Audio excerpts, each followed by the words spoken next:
Zut! Une panne! C'est vous, Louise? Oui, c'est vous, mademoiselle Augustine? Oui. Que s'est-il passé? C'est le vent qui a dû faire toucher les fils. Un court-circuit. Oh, ce que j'ai eu peur! Mais qu'est-ce que vous faites? Madame m'a dit de faire du café pour tout le monde et...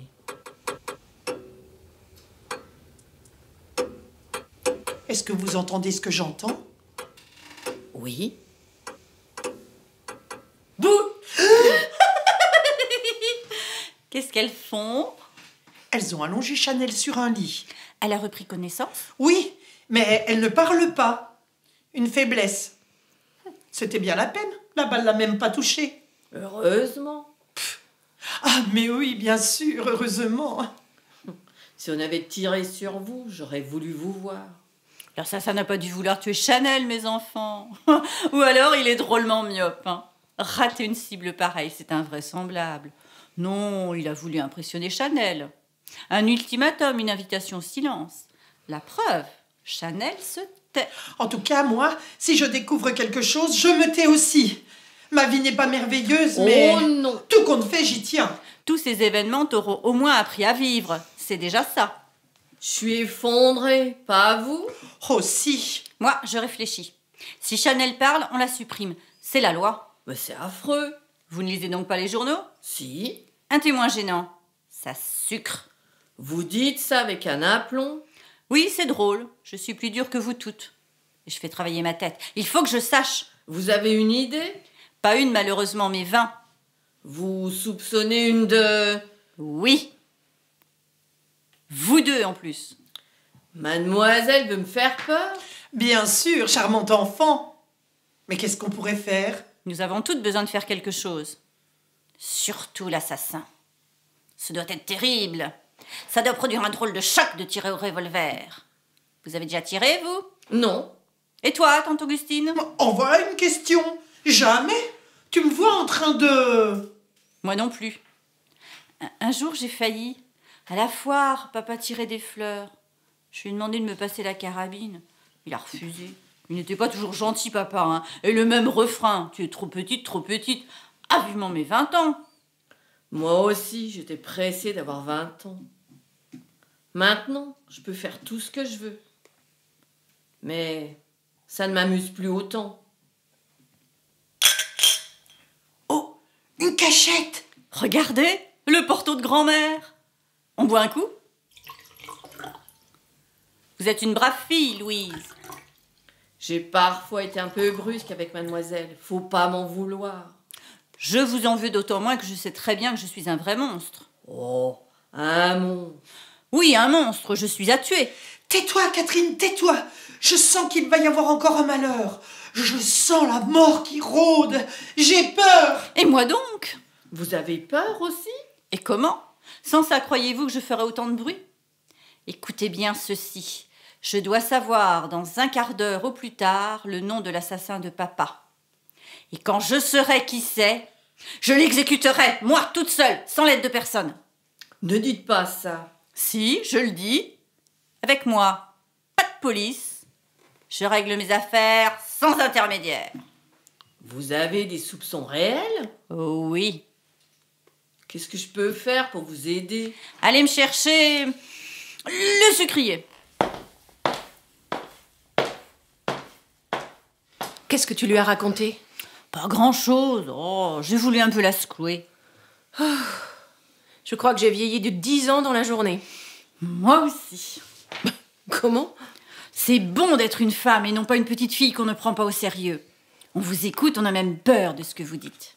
On ne vous répète plus. Reste là, ce n'est pas de ton âge. Enfin, tu ne pouvais quand même pas venir avec nous coucher Chanel. Vous l'avez mise dans la chambre de maman? Oui. Elle nous regarde avec des gros yeux ronds sans rien dire. Pourquoi ne parle-t-elle pas? Ou bien elle ne peut pas parler, ou bien elle ne veut pas. Elle couvre quelqu'un. Bon, c'est impossible. Dis donc, Susan, tu as déjà tiré au revolver? Me laisse-moi donc. On dirait que tu as peur de parler de ça. Et pourtant, il faut bien que la vérité se fasse. Tu as peur de la vérité? Mais Catherine! Je veux une autre tasse de café. Je ne peux pas rester seule. Vous avez bu du café, Louise? Oui, mademoiselle, à la cuisine. Maintenant, je file dans ma chambre et je me barricade, avec l'armoire devant la fenêtre. L'assassin est peut-être dans votre armoire. Qui sait? J'ai laissé Chanel. On ne peut pas lui tirer un mot, elle semble foudroyée. La mort partout. Oh, mais Augustine ne crie pas. Je ne crie pas. Et Pierrette, où est-elle? Je ne sais pas. Moi non plus. Elle n'est pas montée avec vous? Non. Pourvu qu'elle ne soit pas partie. Partie? Elle nous a échappé. Je vous l'ai dit 20 fois que cette femme était dangereuse. On ne m'a pas écouté. Elle n'a pas répondu une seule fois à nos questions. Qu'a-t-elle fait la nuit dernière? Mystère. Et voilà. Maintenant, allez lui courir après. J'en ai assez de cette voiture d'infirme que vous m'avez achetée pour m'humilier. Alors? Que se passe-t-il? Vous en faites des têtes?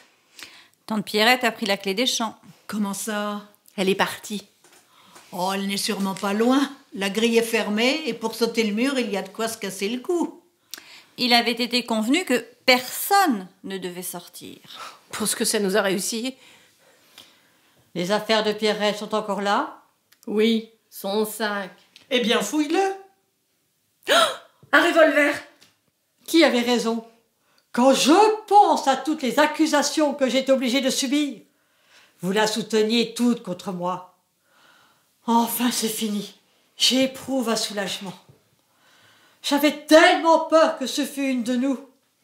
Tu sais, au fond, je ne pensais pas les choses que j'ai dites. Tiens, bois. Voilà ce qui a dû se passer. Pierrette s'est disputée hier soir avec Marcel. Donne-moi de l'argent! Non. Puis, elle est allée se coucher tranquillement dans le pavillon chez Chanel. À l'aube, elle est revenue tuer Marcel. Bon!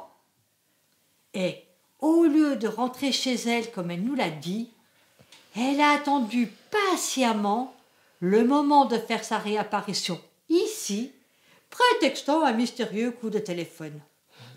Tu crois? Étant déjà dans la place, elle a mis de la mort au rat dans l'assiette des chiens, a volé le revolver et a voulu supprimer ou intimider son ami Chanel qui en sait trop long. Croyez-moi, tout s'enchaîne, tout s'éclaire. Louise, emportez vite les tasses et que tout le monde se mette à sa recherche. Madame! Oh, madame! Le café! Quoi, le café? Je me rappelle maintenant. J'ai vu mademoiselle Pierrette dans la cuisine, avant qu'elle se sauve. Et je l'ai laissée seule en face de la cafetière. Nous sommes empoisonnés. Et moi qui en ai bu 2 tasses. Madame, vous croyez? Allez chercher du lait, vite! Mon cœur bat plus fort. C'est le poison. Non, c'est l'émotion. Reste calme. Je sens que je vais mourir. Oh mais ne crie pas comme ça, tu nous rends folle. Je ne veux pas mourir comme les chiens. Voilà le lait. Qu'est-ce que c'est que ce bruit? On a fermé une porte. Par là. Pierrette revient. Elle revient pour nous achever. Lâche ça. Laisse-la faire. Il faut bien se défendre. Vas-y, Catherine. Tire. Ce n'est pas le moment de faire des bêtises. N'oubliez pas que nous n'avons que des doutes sur Pierrette et qu'ils étaient fondés sur le fait qu'elle était partie. Si elle n'est pas partie... Après tout ce que je t'ai dit, tu la crois encore innocente? Justement, tu en as trop dit. Quoi? Le revolver dans son sac? L'assassin a pu l'y mettre après avoir tiré sur Madame Chanel. Et le café? Pour le moment, nous sommes toutes vivantes. Non? Qu'est-ce qu'on fait alors? D'abord, on fait disparaître le revolver. Ensuite, nous nous asseyons calmement et nous lui offrons du café. Si elle refuse de le boire, c'est un aveu. Oh, je ne pourrais pas rester calme. Je sors. Reste, maman, c'est mieux. Reste, Gabi. C'est trop grave d'accuser quelqu'un comme ça. Tu ne t'es pourtant pas privé, toi, de m'accuser. Allons, taisez-vous! As-tu le courage de lui parler, toi, Susan? Je vais essayer. Attention, asseyez-vous. Où étiez-vous, Pierrette? À la salle de bain. Malade. Où est Chanel? Où l'avez-vous mise? Sur le lit de maman. Elle est... Non, heureusement, l'assassin l'a manqué. Elle a eu une faiblesse. A-t-elle parlé? Rassurez-vous, elle n'a rien dit. Voulez-vous du café? Non, merci. Je suis déjà trop nerveuse. Pierrette, buvez cette tasse de café. Vous êtes aimable, mais non merci. Buvez. Pourquoi? Je n'en bois jamais. Buvez ce café. Pourquoi tenez-vous tant à me le faire boire? Et pourquoi tenez-vous tant, vous, à ne pas le boire? J'ai compris. Vous êtes toutes complices. Vous avez assassiné mon frère et maintenant vous voulez me supprimer, comme vous avez essayé de supprimer Chanel. Pourquoi voulez-vous me tuer? Nous ne voulons pas vous tuer, mais il se passe que vous êtes la seule à ne pas avoir bu de café. Voyez, toutes nos tasses vides sont là. Nous avons cru que vous étiez parti en empoisonnant le café. Moi? Prouvez-nous le contraire en buvant. Si tout le monde en a bu, je peux en boire sans crainte. Stop! Louise n'a pas bu non plus. Si, à la cuisine. Pas de preuve. Buvez ici, devant nous. Vous n'avez donc pas bu toutes? Nous avions oublié Louise. Vous appelez ça oublier? Vous m'envoyez à la mort pour un oubli? À la vôtre? Eh bien, Louise, buvez. Qu'est-ce que vous attendez? Je boirai quand elle aura bu. J'ai peur. Je n'ai pas empoisonné le café, je le jure. Mais j'ai peur de mourir. Non, je ne veux pas. Moi, je ne suis pas sortie de la salle de bain. Avant, dans la cuisine, vous avez touché à la cafetière. Vous avez fait le café. C'est pire? Et si on leur en faisait boire de force à toutes les deux? Fini de dire des sottises. Alors, vous le buvez, ce café? Non, je refuse. Alors, Pierrette, on se le boit toutes les deux? Catherine, pourquoi n'as-tu pas laissé boire toute seule? Mais je l'ai laissé boire toute seule. Salope! Mais qu'as-tu fait? C'est trop pénible, je deviens folle. Je ne veux pas voir mourir quelqu'un. C'est rien, maman, c'est Pierrette. Quand même. Non, non. Qu'est-ce qu'on en fait? Oh, range-la, mets-la de côté. Ouais, comme ça, nous serons tranquilles. Augustine, je te maudis. Comment vous sentez-vous? Ça va, ça va. Je voudrais bien savoir la raison pour laquelle vous vous êtes toutes liguées contre moi. La raison, la voici. Ce revolver trouvé dans votre sac. On l'y a mis? Je le jure. Évidemment. Ce sera facile à prouver. Quand la police l'examinera, elle ne trouvera pas mes empreintes. Alors que vous l'avez toute tripotée. Oh, j'avais pas pensé à ça. L'assassin nous a isolés pour que la police ne soit pas avertie. Donc, il faut sortir de la maison. C'est une question de vie ou de mort. Mais puisque le portail est fermé. Eh bien, passons par-dessus. Prenez l'échelle du jardinier, je ne sais pas. Allons-y, allons-y. Surveille qui tu sais. Ce drame m'a tué. Je n'ai plus qu'à me terrer maintenant dans ma petite ville. Jolie petite ville. Qu'est-ce que vous dites? Bon, je n'ai rien dit. Votre sourire est bavard. Oh, on a beaucoup dit de choses sur mon sourire, mais qu'il soit bavard, jamais. Et puisque nous sommes là toutes les deux, dites-moi donc merci et n'en parlons plus. Merci de quoi? D'avoir tenu ma langue. À quel propos? À quel propos? Je vous ai souvent vu de loin. Et je vous enviais De quoi? de pouvoir jouer sur les deux tableaux.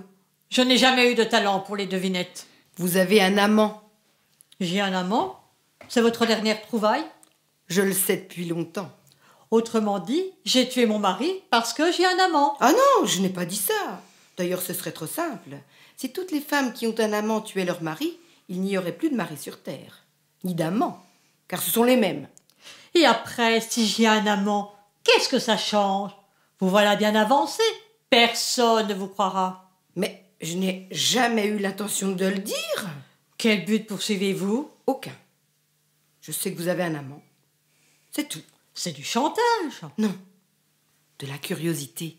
Si c'est moi l'assassin, vous ne pensez pas que votre curiosité, comme celle de Chanel, pourrait vous jouer un vilain tour? J'en prends le risque. Courageuse? Ah non, peureuse en général. Comment un homme peut-il vous aimer? Vous vous trouvez sans doute plus désirable que moi? Oh, le désir chez un homme n'est bien souvent qu'un vice qu'on cultive, n'est-ce pas? Vous ne pensez pas que nous nous égarons? Ah, si toutes les femmes se serraient les coudes, elles mèneraient le monde pour de bon. Car nous croyons le mener, et les hommes nous entretiennent dans cette illusion. Entre eux, ils sont d'accord, croyez-moi. Les hommes vous ont donc fait tant de mal? Oui, Même Marcel? surtout Marcel. Le mal fait par les autres hommes, je m'en fiche. Je l'ai rendu et bien. Mais j'ai été bien trop déçu, écœuré. Alors j'ai voulu rentrer dans l'ordre. Le seul parent qui me restait, c'était mon frère. Quand je suis arrivée ici, il a été lâche. Moi, je lui ai fait peur.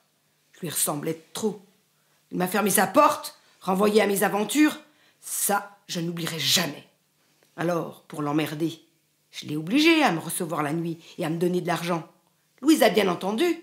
Si tu ne me donnes pas cet argent, je te tue. Quand on a une sœur qui est dans le pétrin et qu'on ne l'aide pas à se relever, ça se paye. Mais tout ce que vous dites vous accuse. Non, on ne tue pas la vache à lait. Ni vous, ni moi. Vous pensez que je suis innocente? Oui, certainement. Je voudrais vous dire merci pour votre discrétion. Pas pour moi, pour mes filles.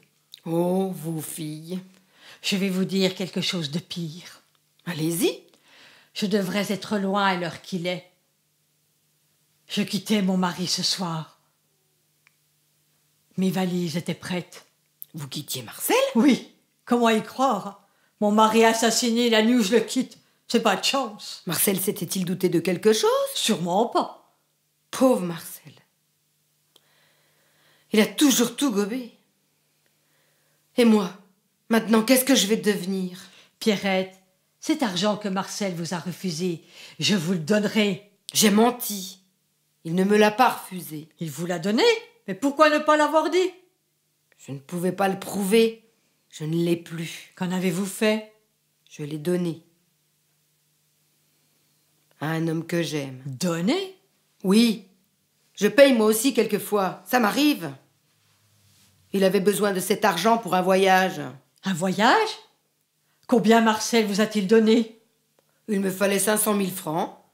500 000 francs? Il vous les a donnés? Bah oui. Qu'est-ce que vous avez? Vous êtes toute pâle. Pierrette, qui est cet homme à qui vous avez donné les 500 000 francs? Dites vite! Pourquoi?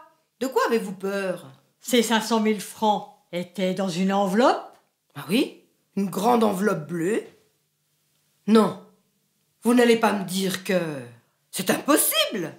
Qui est votre amant? Comment? Vous ne le savez pas? Bah non. C'est l'associé de mon mari, Jacques? Jacques Farnoux. Jacques, votre amant? Ah oui, c'est mon enveloppe, c'est mon argent. Mais c'est l'argent de Marcel que Jacques vous a donné. Oh, vous pouvez la reprendre. L'enveloppe est vide. L'argent n'y est plus. Quelqu'un savait. Jacques, vous me l'avez pourri avec votre dignité, avec votre air tranquille de femme bien nourrie, bien soignée, sans peur du lendemain. La vie tranquille. On peut tous dire maintenant, hein? Oui, je suis une bourgeoise ratée. Comme vous, une putain ratée. J'ai envie de vous crever les yeux, de vous étrangler. Pourquoi est-ce que je m'en prive? Au secours! Lâchez cette arme. Eh bien, allez-y, tirez. C'est l'affaire d'une seconde. Un peu de cran. Tirez. Liquidez-moi, comme vous avez supprimé les autres, ceux qui vous gênaient. Vous n'avez rien? Non. Rien. Et vous? Rien. On l'a échappé belle. Dieu nous a épargnés. Nous ne méritons guère son indulgence. Peut-être que si. Il voit les choses de haut. Nous ne devons pas être très jolis à regarder. Qui a tiré un coup de revolver? Oh, c'est un accident. Et l'échelle, personne n'a pu sortir en utilisant l'échelle? Impossible de franchir le mur. Il est trop haut, il y a de la neige, on risque de retomber de l'autre côté. J'ai manqué me faire mal. Mais faites quelque chose. Il faut aller chercher la police. La police, tout le monde en parle, mais on dirait que chacune a peur de la voir arriver. Ha! L'assassin doit bien rire. Et s'il n'y avait pas d'assassin parmi nous? Quoi? Si l'assassin n'était pas l'une de nous 7, y avez-vous pensé? Si l'assassin de papa n'était pas ici? Personne n'a pu entrer ni sortir. Et si l'assassin de papa était... Si c'était... Chanel? Chanel? Mais qui alors aurait tiré sur elle? Personne. Elle-même. Imaginez la scène. Nous nous sommes toutes dispersées. Elle revient, voit qu'elle est seule. Où êtes-vous? Où êtes-vous? Elle a volé le revolver de papa, alors elle tire en l'air. Pan! Elle a caché le pétard dans le sac de tante Pierrette qui se trouve là. Puis elle se couche par terre, faisant la morte. Elle n'a plus qu'à attendre qu'on égorge. Tu es folle. C'est un roman que tu as lu. Écoutez. Elle se lève. Elle ouvre la porte, marche doucement dans le couloir. Elle va nous apparaître, histoire de nous faire mourir de peur. Regardez. La voilà. As-tu fini, petite folle? Avez-vous une meilleure solution à nous proposer? Non? Nous sommes là, enfermés comme des fauves. C'est atroce. Si l'on pouvait sortir seulement. Catherine, est-ce qu'il y a toujours dans la haie vers le ruisseau le passage que les chiens avaient fait? Il doit y être encore. Bien, je vais voir. Je vais essayer de passer, maman. Si elle arrive à sortir, nous sommes sauvés. Mais voudra-t-elle sortir? Je me méfie des initiatives de chacune à présent. Je la surveille de loin. Ne bougez pas. Je me déguise en ombre. Catherine, ne va pas dans le parc, il fait noir. Où es-tu? Catherine, reviens. Je vais m'enfermer dans la cuisine. Je la suis, je l'espionne, c'est elle. Augustine, voyons. C'est la débâcle, la panique. Oh, ne me laissez pas seule ici, je vous en prie. Restez avec moi. Vous croyez que... Il ne vaut mieux pas se séparer. À moins que ce ne soit vous qui... Vous avez peur de moi? Vous avez un air suspect. Mais c'est plutôt rassurant. C'est ce que dit Catherine, en tout cas. Elle est effrayante, Catherine. C'est elle qui, pour finir, découvrira l'assassin. Vous verrez. Vous n'avez pas vu Catherine? Elle est passée devant moi comme une flèche. Il paraît qu'elle a fait une découverte sensationnelle. Mais elle est tellement menteuse. Quelle découverte! Elle crie qu'elle sait qui est la coupable. Vous êtes toute inconsciente, hein? Mais cette gosse est idiote. Elle va subir le sort de Madame Chanel. Laissez-moi m'occuper d'elle. Catherine! Mon Dieu! Qu'est-ce qu'elle a pu trouver? Je sens qu'il va y avoir un malheur. Ma petite Catherine! Voleuse! Profite de tes derniers instants de liberté. Catherine a trouvé le nom de l'assassin. Tu as perdu. Tu vas passer le reste de tes jours en prison. Tu ne reverras jamais ton amant. Ha ha! N'oublie pas que j'écoute aux portes. Rends-moi l'argent de l'enveloppe! Quelle enveloppe? Sale voleuse, tu me détestes. Tu me fais payer ta vie ratée. Assassin! Vous n'avez pas vu Catherine? Qu'est-ce que vous avez encore? Vous vous disputez? Catherine est en danger de mort. Ce n'est guère le moment. On l'a retrouvée, cette gamine. Au secours! Venez vite! Vite! Mon Dieu, faites quelque chose! Mon Dieu! Elle est morte? Non, assommée. Regardez ce qu'il y avait à côté d'elle. Catherine a donc été suivie et puis frappée. Ah, maman, j'ai mal à la tête. Ah, Qui t'a frappé? As-tu vu quelqu'un? ah, tout le monde est là? Oui. Et Susan? Elle a dû trouver le passage dans la haie. Allons, parle. Dis-nous ce que tu sais. Qui t'a frappé? Susan? Susan? Susan? Tu veux dire que... Quand on est fille-mère, on est capable de tout. Écoutez, il faut avouer qu'il y a dans le meurtre de Marcel une chose qui est flagrante. Pourquoi cette mort abominable avec ce couteau? On aurait pu empoisonner Marcel tranquillement, sans risque, sans danger. L'assassin aurait pu préparer un meurtre calculé. Non, Donc l'assassin était chez Marcel, par hasard. Il a agi vite comme il a pu. Toutes nos approchons Marcel régulièrement. Toutes sauf une. La visiteuse imprévue. Susan. Susan, ce n'est pas possible. Une crise de rage contre son père? Tu ne voulais quand même pas qu'il lui donne sa bénédiction? Et pourquoi pas? Ce serait Susan alors? Ma petite Susan? Croyez-vous qu'elle va réellement à la police? Elle n'ira pas. Elle va nous dire n'importe quoi. Que le passage des chiens est bouché. Alors? Impossible de sortir. Le passage des chiens est bouché. Ma petite fille. Susan? Est-ce possible? Vous avez trouvé quelque chose? Oui, la boîte de Morora. Je l'ai trouvée dans ton armoire. Et c'est toi qui l'as trouvée? Oui. Alors? Alors je te regarde. Et tu n'as plus le visage qui m'était familier. C'est terrible. Il me semble que je viens de te perdre, toi aussi. Tu as bien failli me perdre, en effet. La prochaine fois, frappe plus fort. Tu es un monstre. Et puisque tu m'accuses, eh bien moi aussi, je vais te dire ce que j'ai découvert. Accroché au fil de fer barbelé, j'ai trouvé un morceau d'étoffe.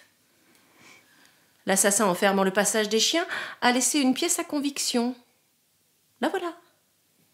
Oh, c'est un morceau de ton pyjama, Catherine. Que penses-tu de ma trouvaille? Elle vaut la mienne. Rassure-toi, la police va bientôt arriver. J'ai crié à une voiture qui passait sur la route d'alerter la gendarmerie. Ils ne seront pas longs. De toute façon, à présent, les dés sont jetés. C'est l'une de nous deux. Les chiens? Ils ne sont donc pas morts? Les chiens sont vivants. Je deviens folle! Regardez! Pourquoi vous êtes-vous levé?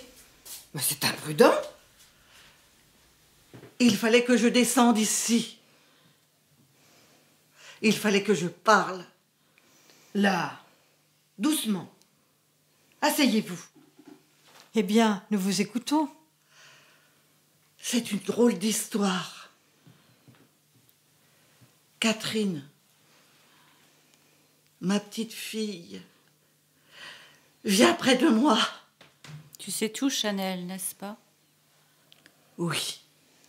Nous pourrions peut-être savoir ce que signifient ces mystères.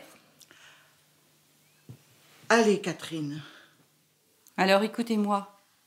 Un beau conte de Noël. Il était une fois un brave homme qui était entouré de 8 femmes. Il luttait, mais elles étaient les plus fortes. Hier soir, le pauvre homme s'est couché, encore plus fatigué, plus ruiné, plus trompé que la veille. Et la ronde de ces 8 femmes a recommencé. Et sa fille Catherine, cachée derrière la porte, a tout vu et tout entendu. Et voici ce qui se passe. À 10 heures, premier tableau. Sa belle-mère, qui l'a recueilli chez lui refuse ses titres. Une générosité peut sauver cet homme, mais la vieille est avare. Deuxième tableau.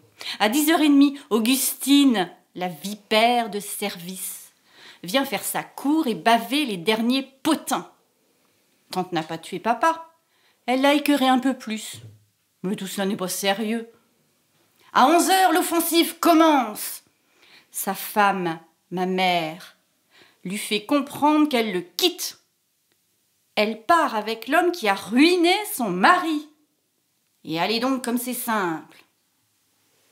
À 11h30, Louise fait son entrée de vampe. Pauvre idiote, vulgaire et intéressée. Peu après, voici Pierrette.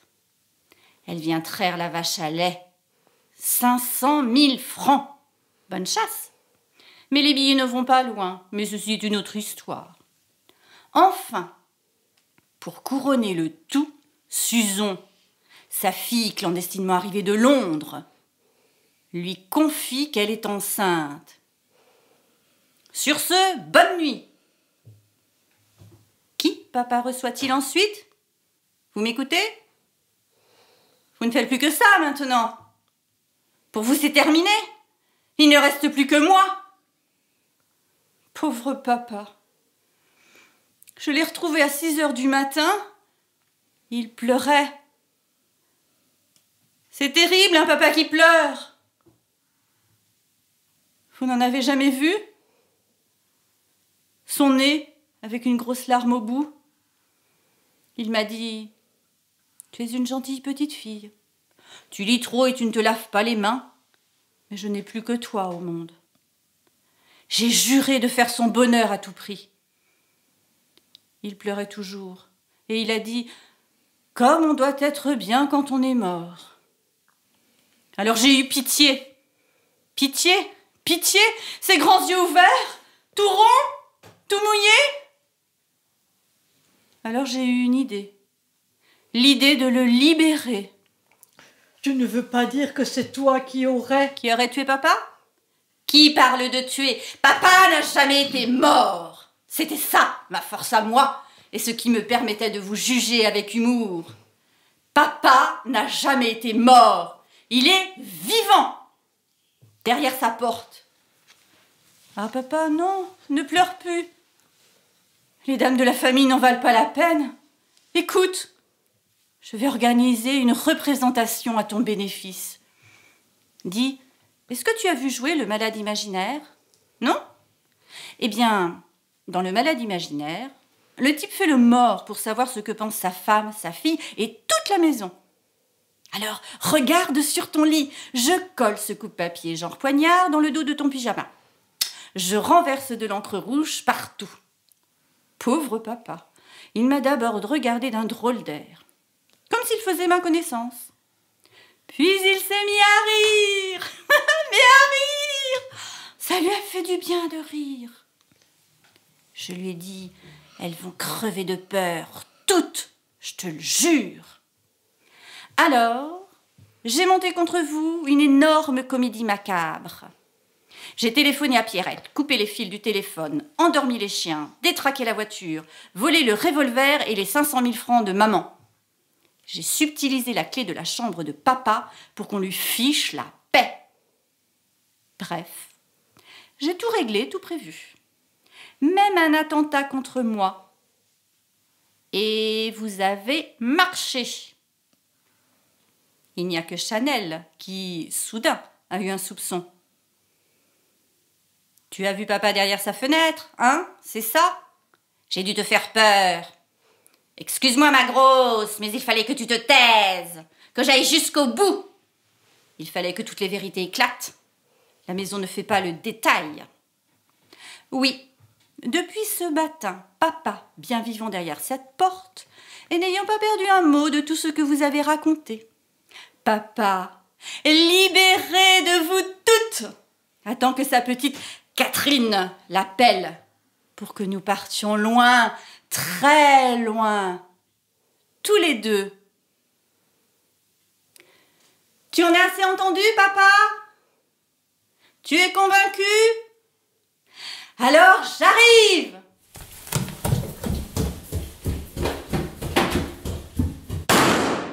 Papa? Non! C'était pour rire. Cette fois, c'est vraiment vous qui l'avez tué.